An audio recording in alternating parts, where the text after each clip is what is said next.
On today's Grizzly Project Lab, I'll show you one of the easiest small shop hacks for turning your drill press into a fixed spindle sander.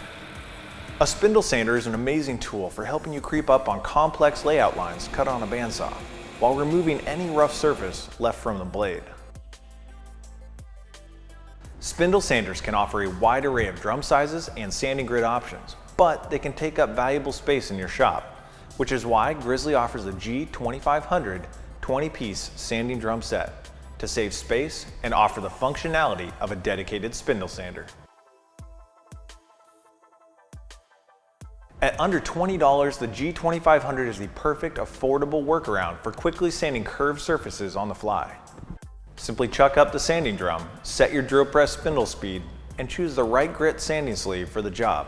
The G2500 set offers 5 drum sizes from 1/2 inch to 2 inches and comes with 50, 80, and 120 grit sleeves for each size. Save space and time in your shop by quickly turning your drill press into a spindle sander today.